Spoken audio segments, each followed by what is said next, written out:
Hiya! Thank you for joining today. Today I'm going to talk a little bit about Star Wars The Last Jedi. I'm going to do a spoiler review today, so just make sure everyone knows that it's been out for a few weeks now, and I'm going to do something a little bit more spoiler heavy, talking about some of the things that I liked about the film, some of the things that, let's say generally in Star Wars I'm not maybe don't see eye to eye with some people who really love the series, but talk a little bit about the film and go through some of the particular areas of the film that I liked. Namely, maybe some of the things that were perhaps a little bit more controversial, which may have garnered some interest from fans who would have hoped to see something different. So, spoiler heavy review for today, and focusing very much on those areas that were of interest to me that I felt really stood out about the film. So, Star Wars The Last Jedi is a film that's been, I guess, causing a little bit of controversy over the last 7 weeks, actually. It's directed by Rian Johnson, as I'm sure you all know, and it stars a handful of familiar and a few new faces who are entering into the Star Wars universe, but we're picking up again after pretty much immediately where The Force Awakens left off. And this is the first sort of test of how Star Wars does as a franchise outside of the initial bubble of Force Awakens. For the trilogy films, at least, for the Skywalker saga type films.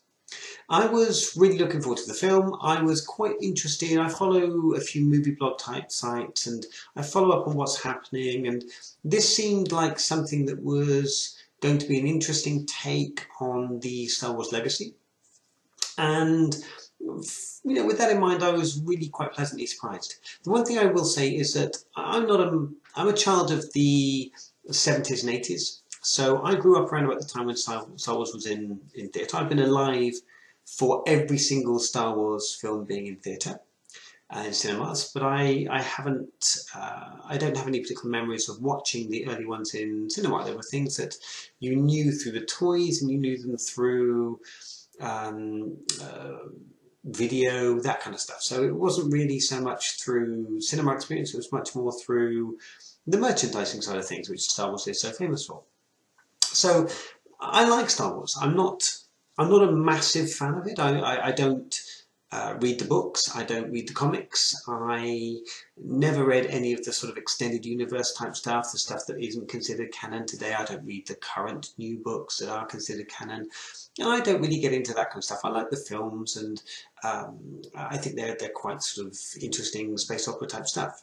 The one thing I will say is that I'm not one of these people that emotionally connected with the Star Wars films when I was younger and now can't hear any form of criticism against the original trilogy. I know a lot of people can be separated into camps of whether you like the original trilogy and you hate the prequels, or maybe you grew up with the prequels and you're not really sure about the original trilogy. For me, they're fine films. There are silly things in all of them. There are, as a sci-fi fan, Star Wars is not sci-fi. And Star Wars doesn't really respect quite a lot of, let's say, sci-fi type storytelling modes that you would expect to see with sort of space type films. And so I always give Star Wars a little bit of a pass in that it is a soap opera in space. It's a story about family, it's a story about emotional elements, and it's not a story that's expected to, for my mind, stand up to close scrutiny, particularly of the way the universe works and the way the science works. I think that was one of the problems of trying to introduce this subject to midichlorians. It's much more fun when it's a force, not because midichlorians is a bad idea, but because Star Wars doesn't stand up on the basis of its scientific accuracy.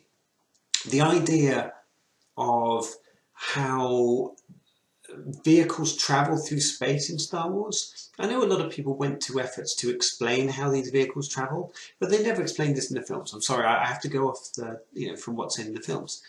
I don't want to have to read a book to understand why it is that almost all Star Wars vessels have thrusters at the back, which would convey forward movement only, and apparently no means of turning.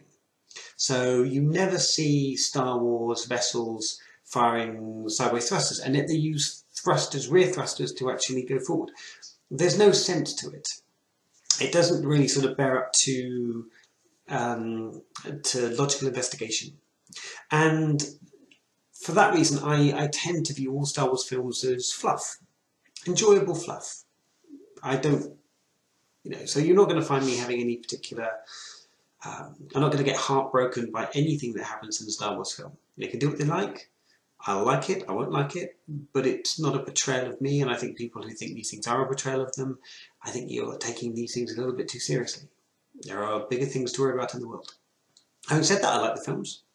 And I want to talk about a couple of the things that happened in Star Wars Last Jedi, things that I thought were interesting. I thought it was an interesting film. I thought it was I thought it did take some bold decisions. I think based on what happened with The Force Awakens, which you're accused of making as a rehash of New Hope, I felt that this film was almost dared to do something substantially different, and it did it. It took, and I don't consider this to be spitting in the face of the fans or betraying the fans in any way whatsoever. It took this last 2 years worth of speculation over what will happen and how will things develop and who is Rey, who are her parents, and what's Luke's first words going to be, what's he going to say, and how is he going to be. And it simply went in its own direction. And it didn't need to do a lot of the things that people had been speculating it would do. And with that in mind, I liked it. I did like it. So a couple of the main things I wanted to talk about. I want to talk about a couple of scenes in the film. Number one, Luke being handed the lightsaber by Rey. I wanted to talk about the Leia scene going, when she's sort of floating around. And I wanted to talk a little bit about the general plot of the movie. Because I've heard a lot of people say the movie doesn't have a plot. I think it has a plot in the same way Mad Max has a plot, but we'll talk about that in a minute. So, first thing, Luke. I liked what this film did with Luke. I really liked it. The idea that we haven't seen Luke for, 20, 30 years. We've got no idea where he's been, what he's been doing. We haven't really filled in these gaps in, we know he's disappeared. And I thought they did something really quite interesting. And again, I said in the title this is a spoilers video. Very heavy on spoilers for Star Wars certainly, so just want to make sure everyone's clear on that one. But in the film, the first thing that happens is Luke's handed the lightsaber and he just tosses it over his shoulder, and it's sort of a plaything for porgs until Rey grabs it later. I kind of saw that coming. I had is he just going to chuck it? That was what I was thinking to myself. But I love that. The idea that to Luke a lightsaber is just a thing. I know lightsabers in the extended universe are supposed to be things where you build them yourself and you find your kyber crystal and all that kind of stuff. But ultimately it's a weapon, it's a thing.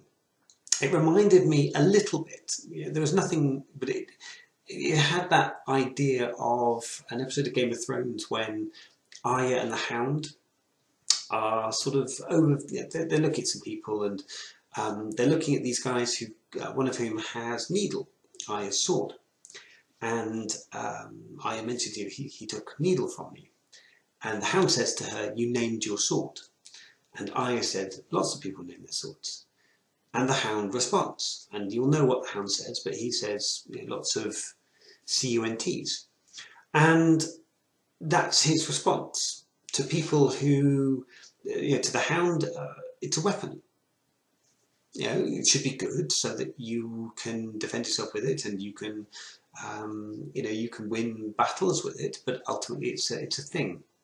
And I quite like the idea that this is something that Luke had left behind, and he just chucked it away. He could have just dropped it on the ground. I think throwing it over his shoulder, but it was perhaps. I think I can understand how some people saw that as being really in your face, but to me it was good. It was nice. He could have dropped it on the ground, but whatever. Chuck it over your shoulder, get rid of it, job done. And I thought that was good. I liked that. Now, the Leia scene, which was obviously going to be quite interesting to see how they dealt with Leia. I was really surprised at how they dealt with Leia. And I think they had a difficult choice to make. When you consider that scene, I guess, was obviously in the film. And all of this was filmed before Carrie Fisher passed away. And they had that scene. There must have been some kind of temptation from the people at Lucasfilm to look at that scene and say, you know, we could just end her story there. We could reshoot some other scenes with Laura Dern's character replacing Leia. Or we could have Poe step up, you know, change something slightly and have Poe step up and replace Leia. But they didn't do that. They stuck to their guns. They left her in the movie exactly as it was. They made the movie they would have made had she still been alive. And I think there's something commendable to say about that. Now that means that they intended, or it seems to be that they intended for Leia to be in this scene using the Force for the first time. And I thought this was, it did look weird to me. It looked odd. I liked the fact that she used the Force. What I felt was odd was the degree of control she was shown to have over it. Had it been an instinctive, you know, she reached out gently with her hand and she floated through space, that sort of, you know, like a witch on a broom from a 1920s film or something. And it looked weird the way it was actually filmed. I think if you filmed it from a different angle, given it some perspective, rather than filming it from side on, it may have looked a bit better. But they chose to film it from side on. And I thought it was a little bit, it looked a bit odd to me.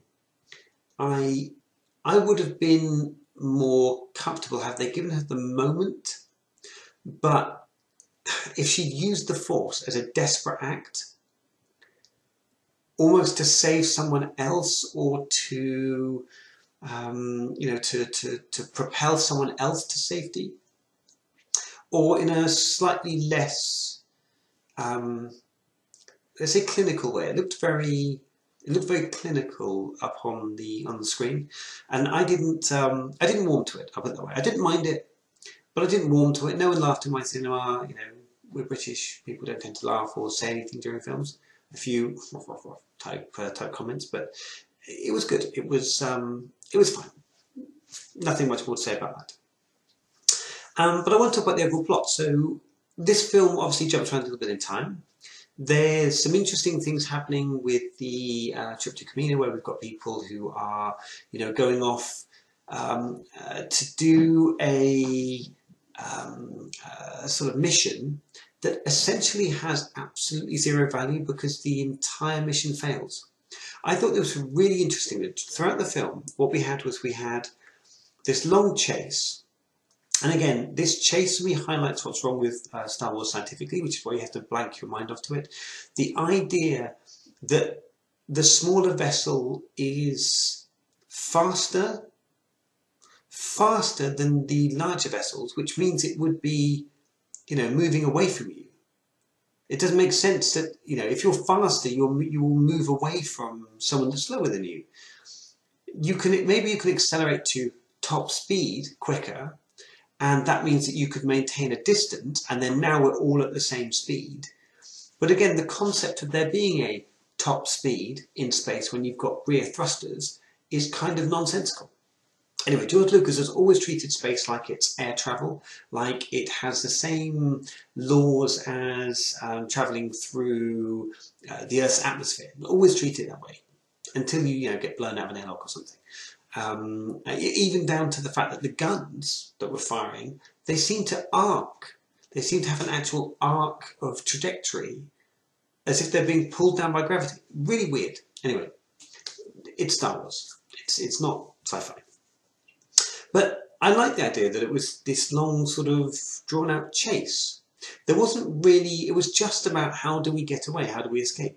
For me, it felt like something that could have been 20 minutes at the end of The Force Awakens. And yet they stretched out to a whole film.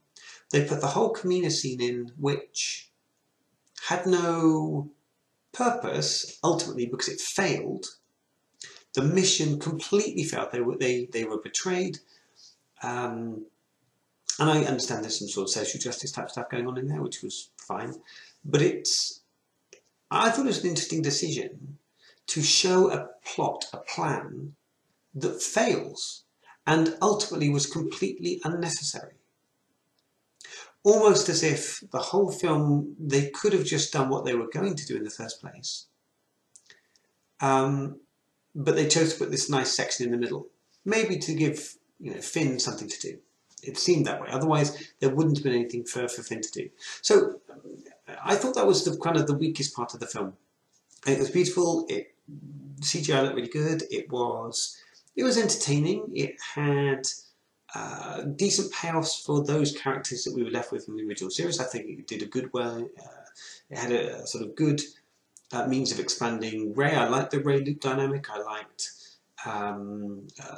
Poe again in this film. I liked Finn. The romance with Finn was really good. I liked that kind of stuff. It was all quite pleasant, kind of washes over you quite gently without any particular concerns when you're in the cinema.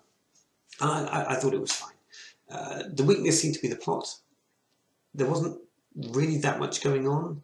It really seemed like they just wanted to have something else happening whilst Rey spent time with Luke.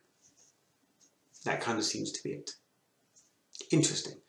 And when you think about it, it did kind of feel like, Han and Chewie and Leia going to Cloud City, and it had that kind of thing. While Luke's off doing his training and the guys off doing other things, they were just kind of pausing people in this kind of chase with not much else to do, whilst Rey and Luke do their thing. But a good send-off for Luke. I was quite happy with that. I like the way they dealt with that.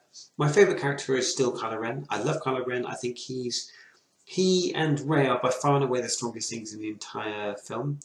In fact, in both films so far, I think what he brings is a new type of sort of Sith character, someone who is unhinged. I have no problems whatsoever with how fast Rey picks up the Force. I have no problems with how fast Kylo Ren, actually works and stuff, how sort of strong he is. I've always felt that the whole Force thing is a bit, it doesn't stand up to a lot of scrutiny. The idea that the Jedi are looking for the one who will bring balance to the Force, and yet the Jedi have wiped out the Sith as far as they're concerned in the prequel trilogy, and they are, why would you want to bring balance to the Force? What do you think bringing balance to the Force is if the good side's winning? It doesn't make any sense. Why would you want to bring balance to the Force if you're the good side and the good side is trouncing the bad side as it was in the prequel trilogy? Anyway, it was a little bit nonsensical with that in mind. But I liked it. I thought it was good stuff. I gave it a 7 out of 10. I think Star Wars Force Awakens was a better film. I enjoyed it more. I think I gave that an 8 out of 10. But I really, really liked this one. It had interesting ideas, but it didn't wow me. It had interesting stuff, but I didn't come out thinking I had to go see it again. So I've only seen it once, and given that I can go and see these things pretty much when I want, using my Limitless card, so I can kind of go and see them on an unlimited basis, I haven't bothered to go back, and I think that says quite a bit. So that was my review of Star Wars Last Jedi. Been very interesting watching people's reactions to the last couple of weeks. Like I said, I'm kind of on Star Wars stuff. It's fine.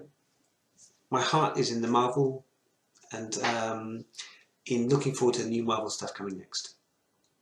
Anyway, my next review, which I'll also be releasing this week, is going to be for the Jumanji film, Jumanji: Welcome to the Jungle. So I'll be putting a review out for that this week. And I'm hoping quite soon to review Coco next week. I'm going to see Coco this weekend. So looking forward to seeing that. That looks really good. Also on my radar to see, I'm hoping to get out to see Darkest Hour very soon. 3 billboards outside of Ebbing, Missouri. They're looking forward to that one. That one's coming soon as well. I haven't yet found out where I can get to see Lady Bird or when it's being released. But now that things are getting going into Oscar season, Lady Bird looks like another good one that's going to be coming quite quickly, and I'm looking forward to that one as well. All the Money in the World, again, another film I'm looking to try and get out to see. That looks great. Interesting stuff going on with, obviously, Kevin Spacey being cut out of that one. So I want to see that for myself in the cinema and see just how seamlessly they have managed to get Christopher Plummer into it. Anyway, I hope you enjoyed the review today. That's what I'm going to be coming to see next. Jumanji review coming up later this week. And yeah, look forward to talking again soon. Hopefully doing some more video reviews coming up in the next couple of weeks as we move forward with Oscar season. Thanks so much for joining this video today. Look forward to doing it again soon, and bye! Bye!